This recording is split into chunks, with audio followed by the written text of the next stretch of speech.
All right, so as I was saying, I was just standing outside here. I had really thrown the training wheels off and come down, I don't know, what, 1,200 miles from Virginia down here to Johnson City, Texas.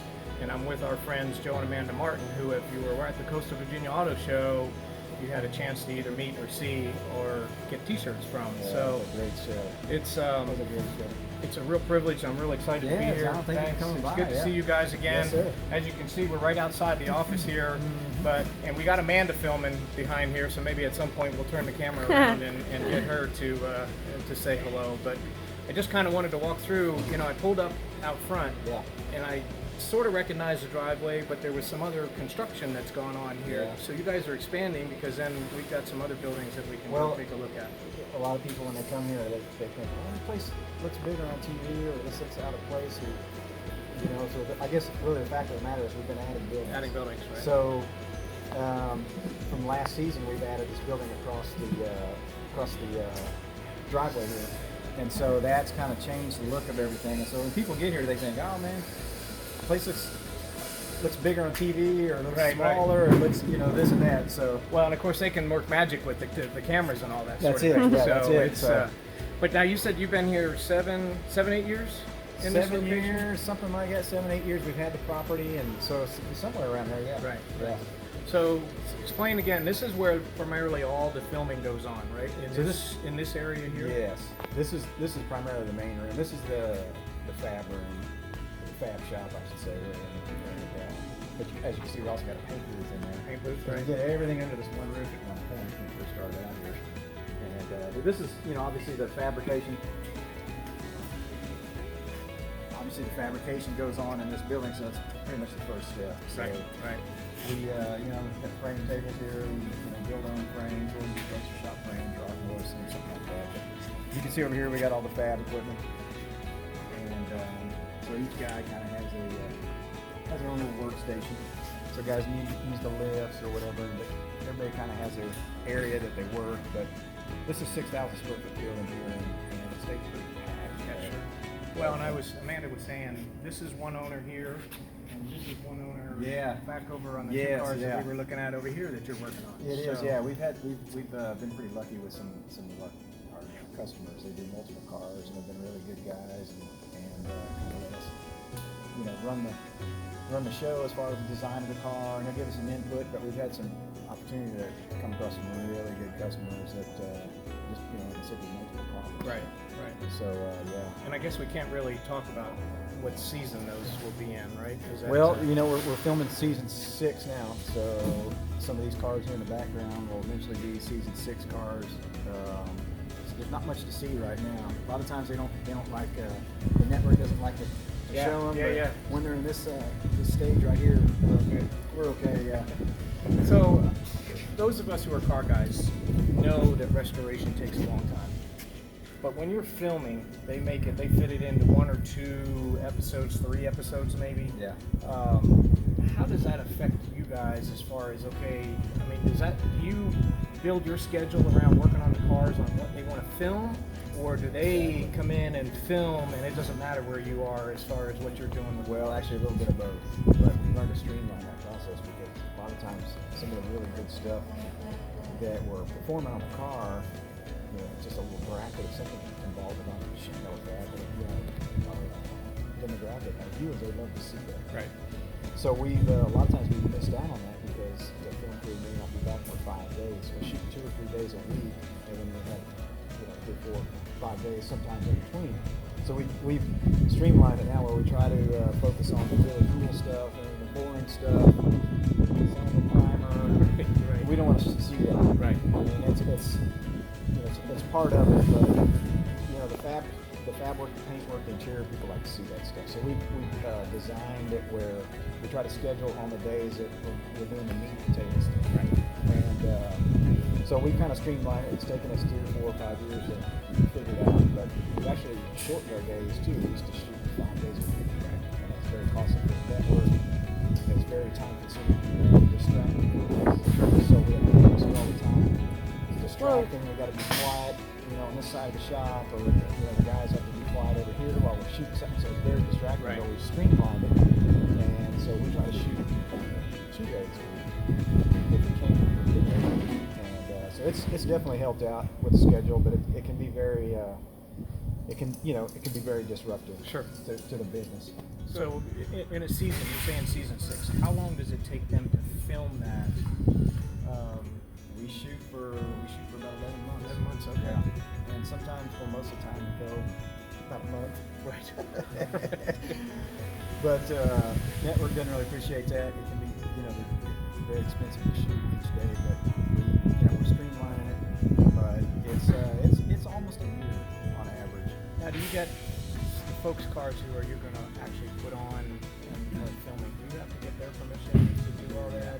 And are there certain things that you may want to do to a car that for production that you might have to talk to them about and go, look, we're going to do this a little differently than what we would normally do because we want to film this? Exactly how it works. So we've had the luxury, obviously with the TV show, we get a lot of people that contact us wanting to build a car.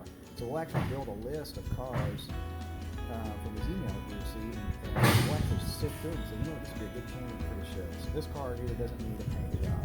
This car, so we'll pick 2 or 3 projects that are very involved, right, and we'll try to pick a handful that are easy what we call easy grading jobs. Right. Okay. So we try to hand pick them, and then you got to go through the whole process of contacting the customer, making sure he's comfortable with it. Some guys are like, yeah, you can shoot my car, but I don't want to be on TV. Oh, right. So we get a lot of that, which is fine. But the network likes it. They like the kind of storytelling aspect of it. They like to meet the customer in the car, see his reaction when the car's finished. And so we try to take that criteria and we try to make it match the template of the show. Sometimes we'll do something that's very simple, just to alleviate the schedule. Right. So so you'll see just a lot of things. These other things I call B stories too. It may be just something where I'm painting a bird on a bit of a fence. Right. So, which I've done, yeah. And so little things like that, or we paint we'll do a charity event item of some sort, and so it always makes a good little side story. It kind of fills up that hour. So a lot of people, think, built that car in 44 minutes. Yeah. The rest of us know that didn't happen. Yeah. So you can imagine how much footage actually doesn't make the cut. So it took me a while to be comfortable to do this sort of stuff in front of them. That's just a phone camera. Oh yeah. How long did it take you to get comfortable? It took us, I would say, probably a month for us to get where we didn't feel awkward. Because at first we were kind of like, what I did. Right. And then when you watch yourself, you're like, oh. You feel stupid doing the TV, but then when you watch yourself, you look even stupid. Right. So we realized that you just got to put it out of your mind the best you can. Pretend like the camera's not there. You don't look as ridiculous. Right. Because we're not actors. Well, I do know it is fun when they do on some of the shows when they actually come back and they show the bloopers that you guys have done. And just to watch you guys all cracking up. And seeing, and that's one of the things I think the draw. Like I told you a couple times that myself, I really enjoy your show because this is what you're doing. And you guys are all natural, and it's not an act, and it's not the drama. Well, and that was the thing too. When we did the show, we absolutely did not want to do any drama stuff. We didn't want any part of that. We didn't want any controversial crap. Right. We just wanted to have fun, keep it clean, keep as clean as we can.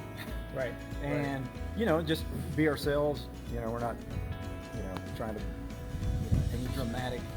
So I noticed she's testing whether she can get how close with the camera here. Yeah. All right, so if you don't mind, let's walk around. You've got some other shops out here that Amanda already walked me around, but maybe we can. You built this one across the way. This is well, I wouldn't say the newest. The newest one's out back here, and that's actually a gentleman that has a car collection out of Houston, and he moved to the area, and where he lives in DK, they wouldn't allow him to build a shop on his property. So he's a great guy. He's been a great customer of Keith.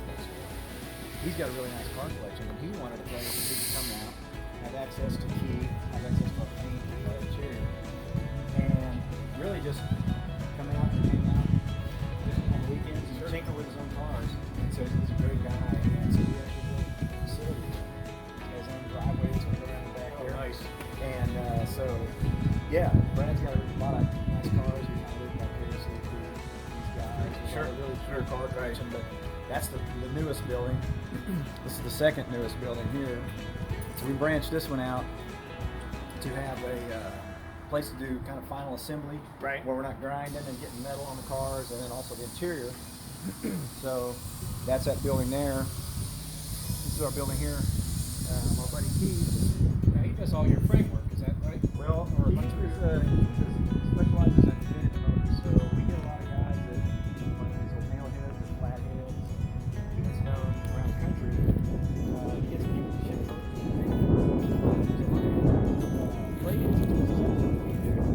So we use them occasionally when we have a request for an old Pontiac motor or a Cadillac motor or something like that. We use Keith's facility here, and so it's kind of nice having him there. He's getting ready to put an in-ground dyno, and I don't know how the guys are at. I guess They just went to lunch. So that's going to be pretty neat. It's we kind of have when we built this, we kind of wanted all the businesses in here to have something to do with hot rod. Right. So it's kind of neat. Everybody's kind of come together, and we can have the car, so to speak, under one roof. Right. And so it's kind of nice for us. You guys get video. Gotta get you on film. She's our shop dog here. She's She's more interested distracted. in Tommy's 5 lunch. miles Yeah, away. Yeah. She was in the building. I'm out here trying to eat as fast as I can. And she's like, Yeah. Anyway, this is a body shop area we built onto, and we actually built a new one. This is a new building. That's going to be his own spot. We'll have a new booth and have everything in that one building. This will turn into some more interior work area here. So this is No. These are both going to be dyno rooms.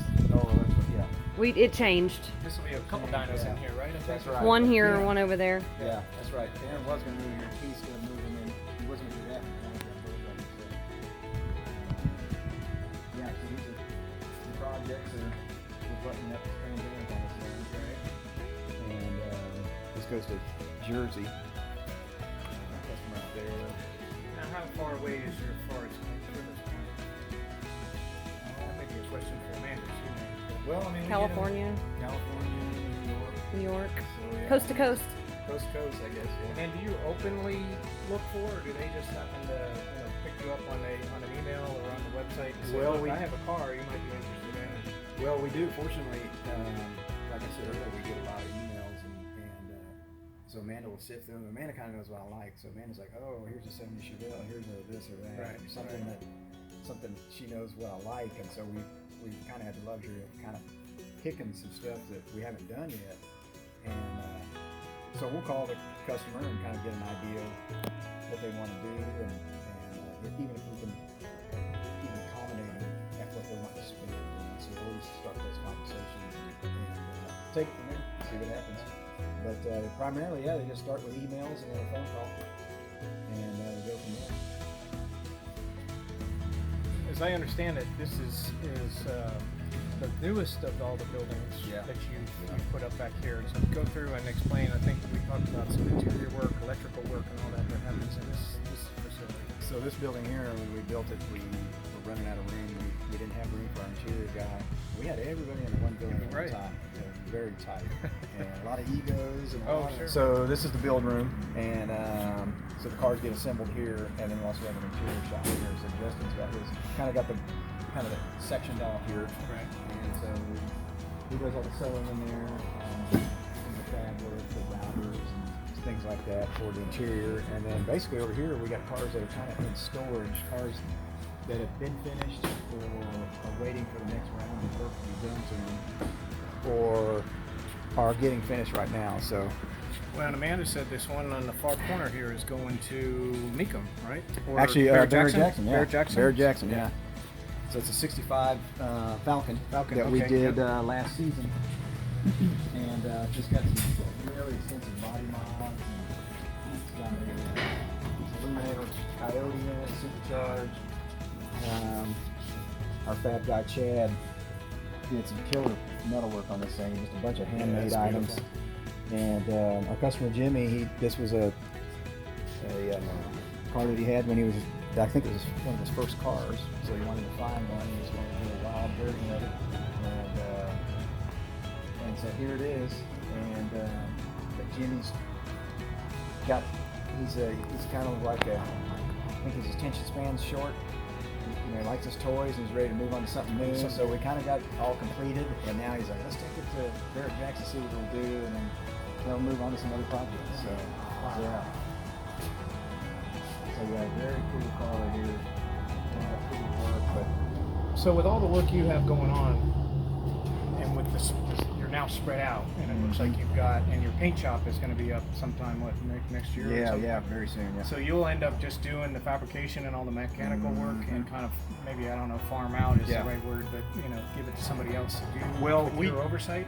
Exactly. So we like to have everything on the property. We like everything, where we can oversee everything. So I primarily kind of look over everything. I know the whole direction of the car, but the customer has a choice too. If he wants to take it, we've got customers that actually have a painter that they use That they like, that they like, and so they'll send the car after we get all of our fab work done. The car will come back to us, and we'll do some final assembly stuff. So we've done that before too, and the same goes for interior. So we will, customers use somebody in the past they like, well then by all means the car will be here. But for the most part, they stay here, and we like to just overlook the whole aspect of the car and make sure everything kind of gets dialed in. Right. Then if the interior guys are working and they chip the door jamb or they're in and out all day long, we're close by, we can touch it up. If something, an electrical situation, arises, we can troubleshoot these things all on the same property. So it makes it, if the car goes 500 miles to it, Sure. and then you That's know, a couple days oh of man, transport it's just, and very expensive, back and forth. Yeah.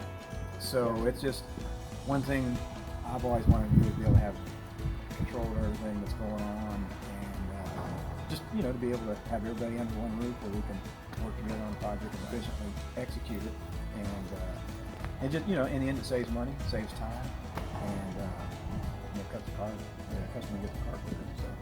Well, and you seem like you're very organized, and do you have like team meetings that you go through on a daily basis or on a weekly basis? Well, and not say, a this is daily. where we Weekly we'll kind of at the end of the beginning of the week and the ending of the week we'll kind of go over some things. What are we going to do here? What are we going to do there? And then also too, when the filming aspect is added into the equation too, they keep it really strict. They probably keep us in a stricter line than we do ourselves. So we try to figure out exactly what we're going to shoot the next week or day to day for that matter, and because we want to capture those things. And a lot of times if we're doing something that's really interesting and then the camera is not going to be back for 5 days for whatever reason, then we miss that. And then something else that's not as interesting will go in the spot of that. Sure. So we try to keep it pretty tight, schedule as far as what's going to go on and who's executing what, when's it going to be finished, and then there's always we have this big situation, along with everything else in the country, not getting the parts. I was just going to ask you, So that's been really tough. We've acquired some good relationships with these companies, suppliers, and a lot of guys we use over and over, and as far as wheels, stuff that's going to take a long time. We've developed a good relationship with those guys, and that kind of put us up front. Situation where we need something to be done for the TV schedule. So we've been pretty lucky to work with some of these people, and they kind of put us at the front of the line. But it's still been difficult navigating through all this stuff, dealing with that. So it's just day-to-day things that if it's not one thing, it's another. And of course, manpower is hard to acquire. We're always looking for more manpower all the time, and that's been difficult. So we got a good crew. Everybody's dialed in, and everybody's wearing a lot of hats. And so my fab guys can do body work, and some they can do electrical, and so everybody can do a little bit of everything. Right. So we all kind of jump in and help each other, and it's So it works out really well. We got a good crew. All right, so speaking of good crew, I think we need to pass off the camera, and I need to talk to your other better half for a minute. All right, so there's always a great woman behind a successful man, and so again, for those of you who didn't meet, this is Amanda, and so explain a little bit about what you do here at Martin Brothers. I know you're kind of, you know, the office and whatnot, behind the scenes, if you will. Well, the best way that I can explain it is I do everything except work on cars. That's the easier way to explain what I do. I mean, I'm the facilities manager, I'm the accountant, I'm the everything. I mean, it needs to be done. Well, and Chief Cat Herder, I saw that today because That's you're for trying to sure. get everybody to get their COVID tests. But And everybody's usually pretty good. They pretty much they manage themselves. They know the priorities. They know the jobs that have to get done. And then we have Chad. Chad is actually manages all the projects. So he's managing the efficiency and the work that's being done and making sure that everybody stays on track. Because I probably invoice 12 to 15 customers every week. Okay. So what that means, there's 12 to 15 cars that we're touching every week. So that's a lot. You're bouncing from one car to another, sometimes waiting on parts, sometimes the car's down at the alignment shop, so you have to jump on something else. You just have to, the guys here are they're pretty good about being able to just, stop what they're doing on this one and go to another one if that needs to be done. Yeah. Right. So, and then since I've been here, there have been a number of folks that have just showed up off of the road to come and see you and get product and all that. Do you handle all that as far as bringing in folks? And Yeah, I mean, just like recently, and I mean like 3 weeks ago, I actually hired somebody to help me fulfill online orders because I was filling the orders online, helping the people that walk in, ordering all the merch for our shows that we go to, like the Right. Coastal Virginia Most of show. you know the show, right? Yes, and then of course invoicing customers and making sure the guys get paid on time and making sure that we don't run out of whatever it is these guys need on a daily basis. So, but yeah, I've recently had help that I hired and it's working out great. Good, good. So your background is in real estate? Banking. And then you and Joe own a couple properties here in the area that you actually are bed and breakfast? Or? I refer to them more as like short-term rentals. We don't really provide breakfast, but I don't have time. But my mom was a realtor, is still a realtor, and my whole life, and I just have a love and affinity of structures, houses, Right. commercial buildings. It doesn't matter. I love them all. And Joe, Joe loves it too. But he kind of lets me live that part of my dream, at the same time that we're doing all this. So yeah, we have 3 short-term rentals right now in Johnson City and Blanco, and it's been really fun. We've learned a lot, and we're about to actually develop an RV park. Oh wow, okay. Yeah. Holy smokes. Yeah, and then we're also building our house right now. Well, I was going to say, that's up there with joke in hand. That's the Martin's household. Oh yeah, that's half of our So- household items up there. Yeah. You're doing it right. You're building the garage first, and then the house is coming later. Is that? Well, I mean, so we sold our house, and yay for us, the market's great, but also everything's triple the price to build right now. So we're going to build a guest house, and we're going to live in that while we build our house. And it may take us a couple of years to build the house. We're not in a hurry. Right. I think if we get out there and we're on the property for a while, we'll kind of figure out, we thought we were going to need this, but maybe we don't. But hey, it would be cool to have this. So I think Sure. we'll be able to really, dial in our house plans, just living on the property. All right. So last but not least, and I know Jeanette will appreciate this, but you're into pit bull rescue. Oh yeah. So let's talk a little bit about that. How did you get involved in getting into kitty rescue? Well, actually, it all stemmed from a TV show that's been on for probably 15 years, Pit Bulls and Parolees. And I would watch that show every week and just tear up every week. And I remember saying to Joe, we were just dating, and I said, I think the next dog that I want is, I think I want it to be a pit bull. But of course, we don't buy dogs, we rescue dogs. So it was like, okay, I'm gonna put it out there in the universe and maybe one will appear. And a couple of weeks later, one did. It was a dog that had been abandoned. It was right in the middle of like 2007, 8, 9. I can't remember which year, but you know, there was the housing market had crashed, and these people moved out in the middle of the night and left the dog in the backyard. Couldn't get out, get food or water or anything. It was winter time. One of his neighbors was like, "Hey, you know anybody who wants a pit bull?" And he's like, "Maybe." Okay. So he went and picked up Hazel, and so now we call her the original bull because she started Oh, off. okay, great. Now, so, and then Blue is which one? How many down the line? Blue is, so we have lots of dogs, not just pit bulls, but a lot of pit bulls. So we have Hazel, and then the next pit bull was we've rescued a few and rehomed them, and then we have Blue is 3.5 years old, and she was just another one fell out of the sky. It was like this female dog had puppies, and one of our guys that used to work for us, his wife, heard about this poor dog that crawled beneath the house in the middle of winter because the tenant got kicked out, the electricity was off. There were all these puppies, and she's like, "Do you want a puppy?" And I'm like, I don't know. And so, anyways, we ended up taking one. She was the first out of the litter. She was pretty young, but they needed to go to homes, and I think she thinks that Joe and I are actually her parents. I'm pretty sure. And then we have Jackson Brown, who, so we started working about a year ago with the Southern California Pit Bull Rescue. Okay. And the guy that we work with, Mark, who's the founder, him and his wife, he's a retired police officer, and he doesn't have a big facility. It's him and his wife, and then he's got fosters all over the country. Okay. So you don't have to be in California to foster for him. He pulls pit bulls out of all kinds of places. So Jackson Brown is the latest, and he was at a shelter in LaGrange, Texas, and so we picked him up. Got home from a car show at like 11 o'clock at night. Had been driving all day. And they're like, he's got to go. He's scared to death here. And so we literally got in our car, drove an hour to go to LaGrange, picked him up at like midnight. The lady was so nice, Teresa. She met us there. She's like, "I don't care what time it is. He's having a hard time here." So we picked him up, got him home, and we were gonna just foster him. Well, that was a foster fail. That was a fail. Yeah. Those are the best kind. He's still with us 6 months later. We love him. Great.